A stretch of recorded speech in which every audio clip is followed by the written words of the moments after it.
Hello everyone. I'm going to talk about a topic that has become blown way out of proportion, and that is homosexuality and homosexual marriage. Now, I first want to comment that here in Minnesota, a while back, there were members of the government and the legislature who attempted to have an amendment that marriage would only be between a man and a woman. And luckily, the people voted, and we voted against that amendment, which might seem like a great thing, but in the end, I commented that it's an embarrassment that we even had to vote on such a thing. And so, yeah.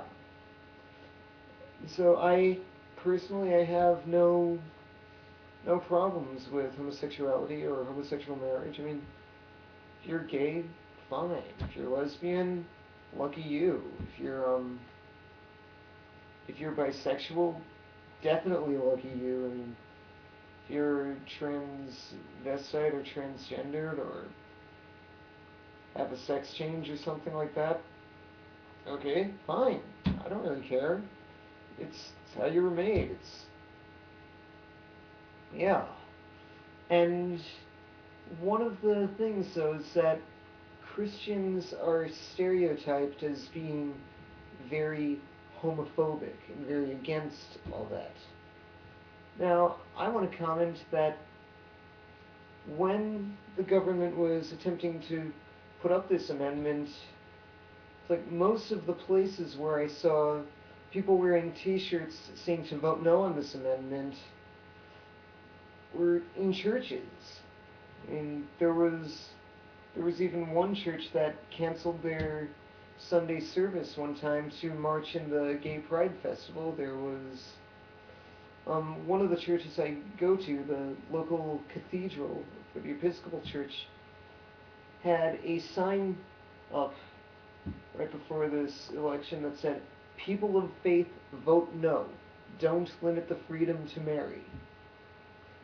And I'm also going to comment that the student pastor for the Lutheran church that I live a block away from, or 2 blocks away from, last year the student pastor they had was very openly gay. And at just about there was an Episcopal church I visited where the sermon that day was given by a lesbian. I mean, here in Minnesota, most Christians I know of are very friendly to gays. So, yeah. And for me, and I have very liberal social and political views, but theologically, I'm even more extremely, I guess, liberal or something. So, yeah, so of course back when I held the more conventional Christian views, I was very in favor of gay rights. I mean, I'm straight, and um, I, yeah, I don't really care that I'm straight. I mean, and no one makes a big deal about that, but if someone's gay, they make a big deal about it. Now, although there are a lot of Christians, myself included, are very accepting of homosexuality, what does the Bible say? Well, in like Leviticus, it basically says it's an abomination. I've heard stuff about the historical context in which it was written, and so I'm not sure if it was basically I think it was commentary on idolatry because of certain rituals that were done, and it was commentary on that. I mean, I don't know.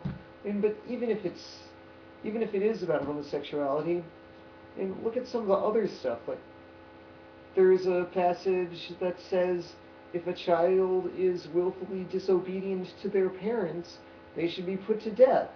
I mean, how many people watching this would be alive if everyone took that passage and actually listened to that passage? I mean, come on. Then let's get to the epistles in the New Testament. I mean, there are there are parts in some of these letters that speak against homosexuality. Although that I've heard other things about the historical context that those passages might have possibly been about um, pedophilia, basically about pedophiles, things like that. But if not, I mean, Paul of Tarsus says that he forbids a woman to speak in a church. I mean, I guess that I guess that takes a lot of very active female Christians off the list. And I guess that discredits Joyce Meyer as a preacher. I guess a lot of yeah, and the things like about men should cut their hair and women should grow it out. I mean,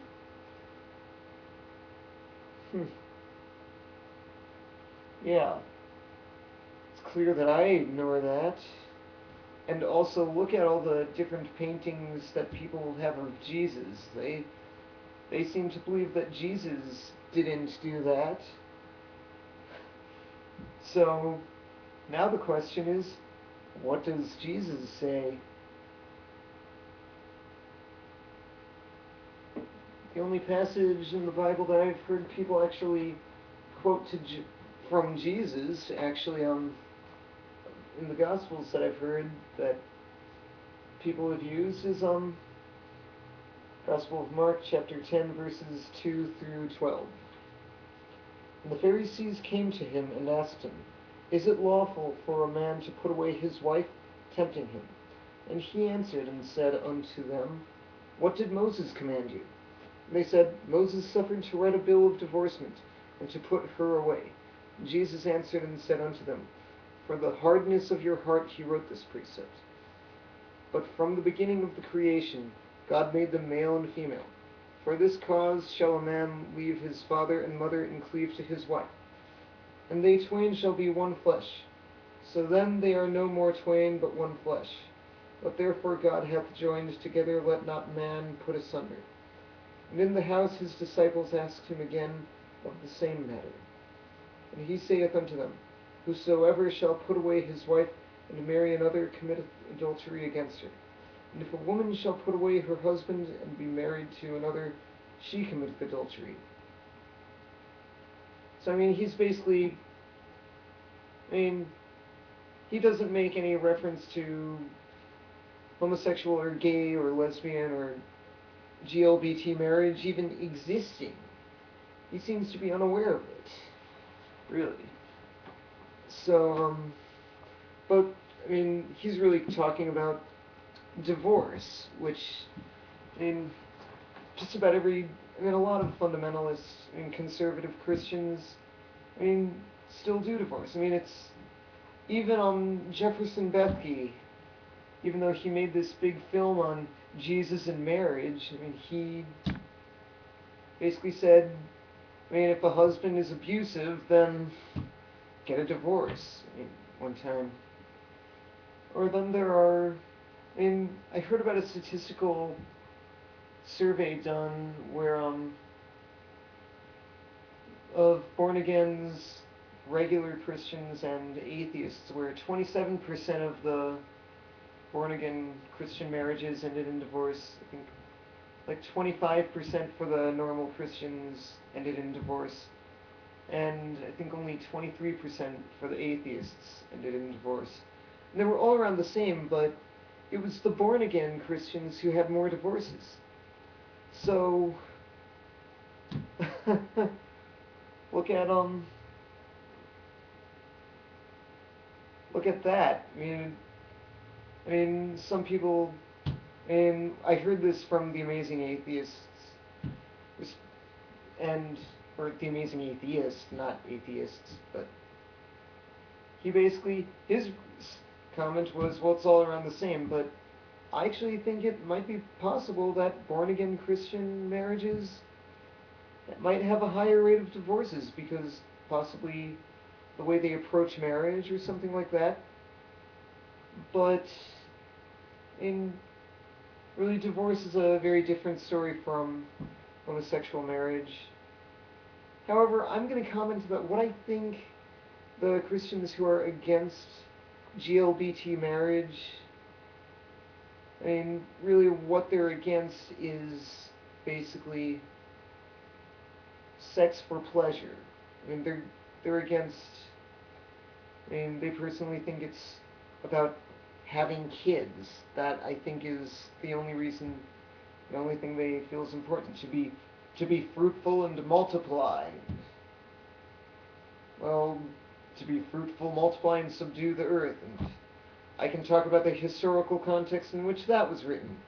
And the Jews who wrote that were in exile, and that was basically their only chance for survival was something like that. So, but basically my point, I'm starting to ramble a bit, but my point is, I have nothing against GLBT people or a GLBT marriage or GLBTQS, I don't, GLBTQ, or whatever it is, it's a long list of letters. But I have no problem with it, and really, neither should you, is my opinion. And,